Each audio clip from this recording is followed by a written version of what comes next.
mayroon pang isang bridge na kakatapos lamang na ginawa ni Tatay Digong, itong Pangil Bridge. Oh. Kung tourist spot lang pala ang pinag-uusapan, pwede naman yan kasi yan ang pinakamahaba ngayon na tulay sa Pilipinas, yung Pangil Bridge, nakakatapos lamang na ginawa under the administration of Rodrigo Roa Duterte. Kaso lang itong kabilang kampo, naku, pag talaga si Sara Duterte, galit na sila. Kinukuhanan nila ng mga reaction yung sinabi ni VP Sara Duterte na tourist spot daw ang San Juanico Bridge. Di ba? Sino bang hindi talaga maiirita? Sinabi nga VP Sara, naiirita siya. Bakit? Sa dinami-dami ba naman pwedeng maging tourist spot? Yan pa talaga ang ipinagmalaki ninyo. Matagal na panahon na yan. Oh? Siguro, binigyan nila ng kulay yan. Sinasabi nilang magiging tourist spot kasi nagrubing itong presidente nila, nagbida-bida. Kesyo, paghandahin siguro, no?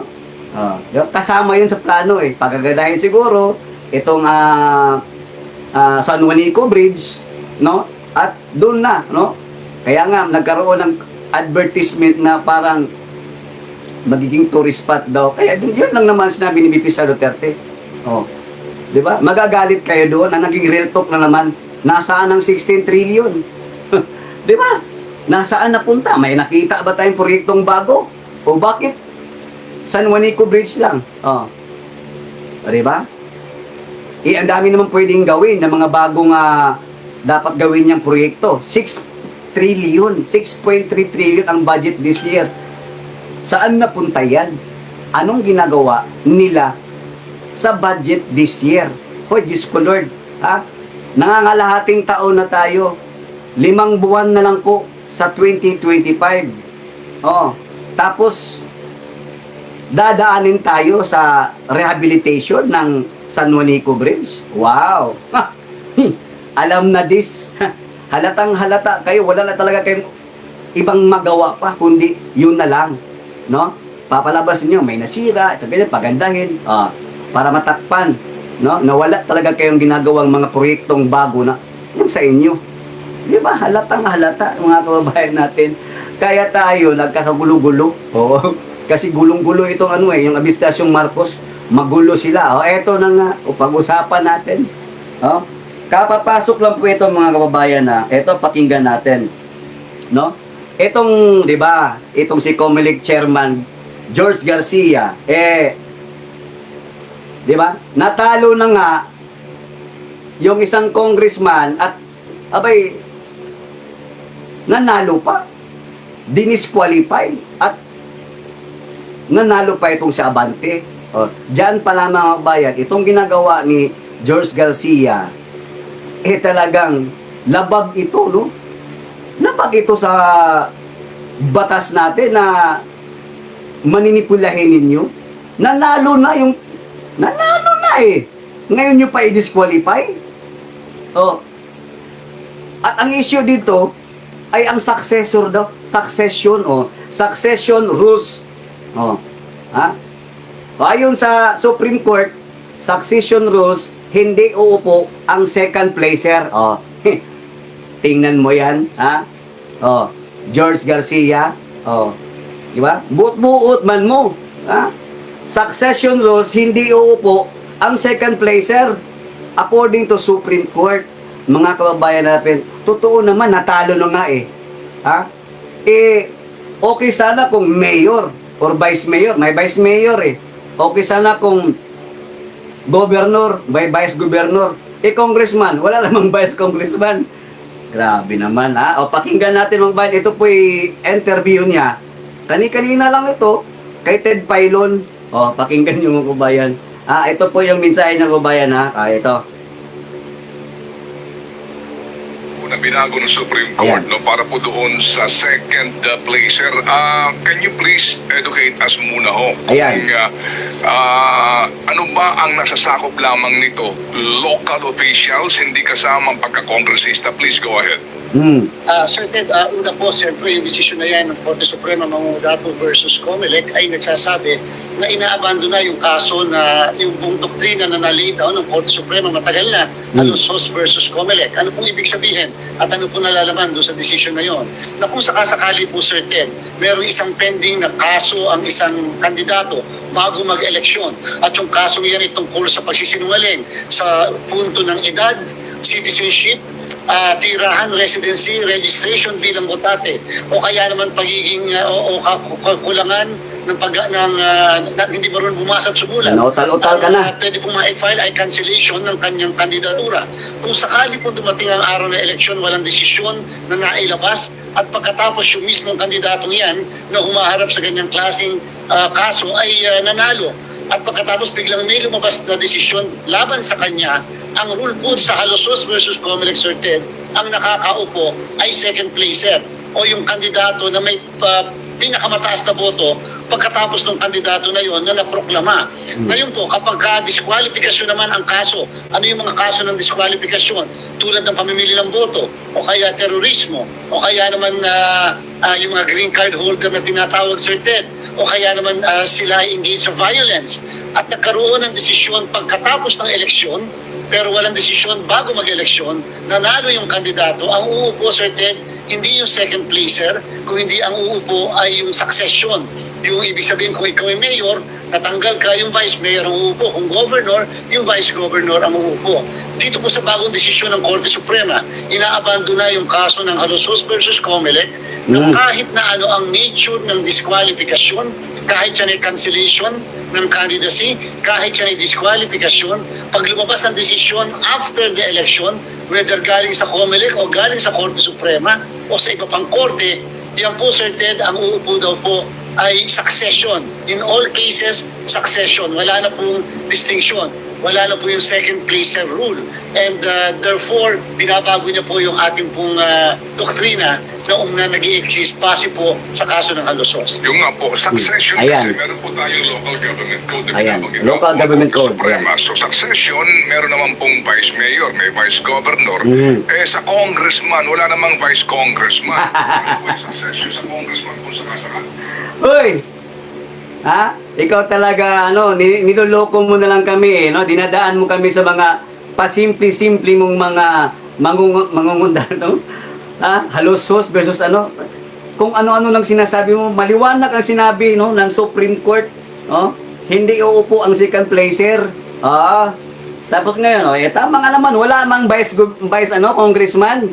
Ha? George Garcia. Nako, Diyos ko Lord, no? Ginagawa mong bobo yung mga tao, ha? Tuloy natin. Kitang-kita nyo na, no? Sabi na, tama nga naman. Walang vice congressman. Walang vice congressman, Mr. George Garcia. Ha? Nakikitaan tuloy, talagang iba ka talaga gumalaw, na? Pinipilit mo, no? Mangyari ang hindi pwedeng mangyari. Ha? Supreme Court na nagsabi, pastilan. Ayan. Tama po kayo, Sir Ted, pero tatandaan din po ng lahat ay kahit siya ay cancellation ng candidacy, kahit siya ay disqualification, pag lumabas ang desisyon after the election, whether galing sa Comelec o galing sa Korte Suprema o sa iba pang korte, yan po, Sir Ted, ang uupo daw po ay succession. Daw. In all cases, succession. Wala na Daw, hindi ka sure. Wala na po yung second placer rule. And therefore, binabago niya po yung ating pong doktrina noong na nag-i-exist base po sa kaso ng Alosos. Yung nga po, succession kasi, meron po tayong local government code na binabanggit nga po ang Korte Correct. Suprema. So succession, meron naman pong vice mayor, may vice governor. Sa congressman, wala namang vice congressman. Paano po yung succession sa congressman kung sakasakali? Gago. Tama po kayo, Sir Ted, pero Sige, tama. tatandaan din po ng lahat. Ayan. Tayo po yung gusto Ayan. namin ipag-clarify sa Yan, nililihis tayo, no? Maliwanag ang tanong. Wala namang congressman o walang vice congressman. Paano po yan? Nililihis tayo, tingnan nyo. na ma-clarify sa ating katastasang hukuman. Sapagkat certain pagkatapos po kasi ng eleksyon at kahit tatapos na ang proklamasyon, bago dumating yung June 30, noon ng katanghalian ng June 30, certain ang COMELEC kasi ay may jurisdiction pa. And therefore, kung may jurisdiction pa ang COMELEC Doon sa pagitan na yun, Paano yan, Mr. Chair? Ha?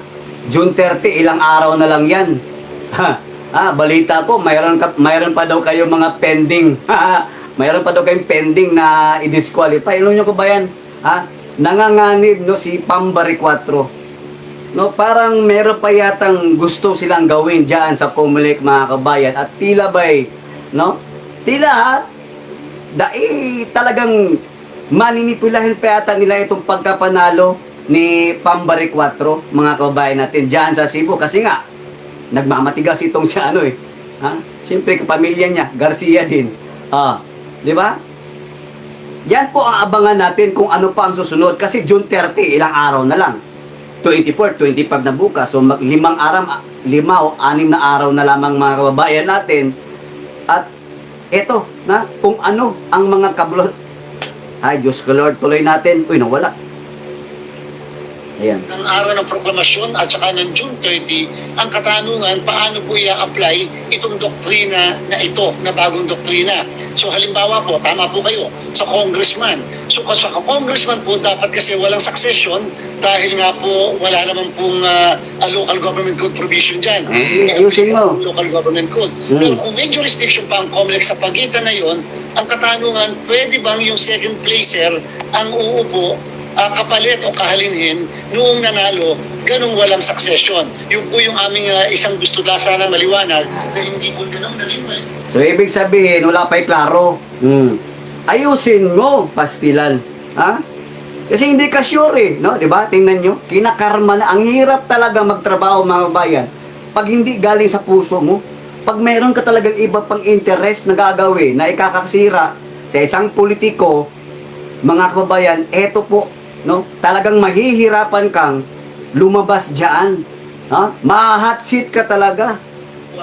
Doon sa naging desisyon, Sir Ted. Ngayon po ay Hunyo 24 na. Ano po, ilang bago araw lang to. po bago mag-June 30 at baka po hindi agad makatugon dito ang Supreme Court sa inyo pong nahihingi klarifikasyon.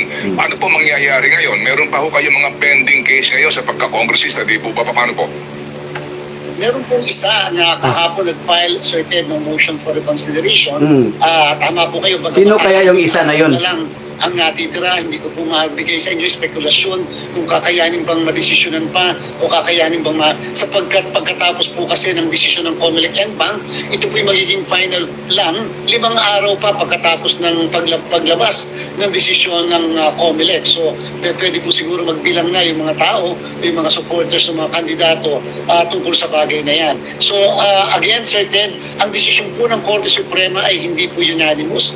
Ito po ay nagdesisyon ng 8-5-2 and therefore ang rin po mabasa natin yung dissenting, ano pa yung sinasabi ng mga hindi sumang-ayon doon sa desisyon. Bagamat, syempre sa ating sistema, ang 8 boto ay majority and therefore that is a reform part of jurisprudence.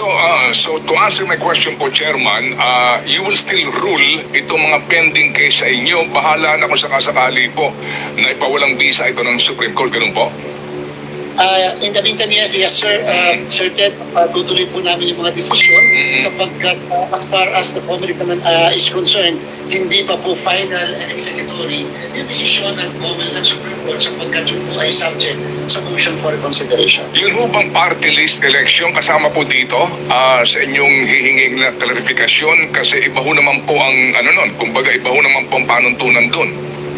Yes po, Sir Ted, mukha po hindi po mako-cover yun sa party list sapagkat tama po kay Sir Ted, sa party list po ay depende doon sa 10 na sinabit ng isang Nanawit party kamay list ko. na mga nominado niya. So kung na-disqualify po o na-cancel yung nomination ng 1, 2, or 3, halimbawa meron pong 4, 5, or 6 na pwede po umalinhin sa kanila. And therefore, kapag ka naman po naubos yung mismong list ng nominees nila dahil na-disqualify, yung 10 pwede naman po silang magdagdag o mag-submit ng bago.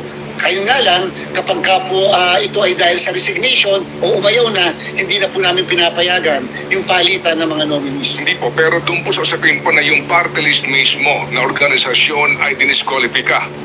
dahil po sa mga hindi pagsunod sa mga panuntunan, yung pong succession naman po doon sa party list votes na nakuha ng mga, kumbaga, di ba meron lamang allocated seats ngayon, merong mga nandidiya na maaaring pumalit para doon, para po sa nangyari doon sa Anwaray decision.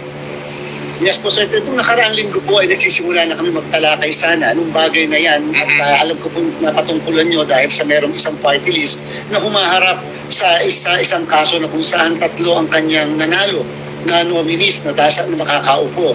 Kaya lang ito po yung ating munang pinigilan sa mga kasamahan natin yung diskusyon tungkol sa bagay na yan sapagkat siyempre certain masyadong premature ganun nga kinakailangan pa naming desisyonan o i-resolve yung gagawing motion for reconsideration ng nasabing party list masyadong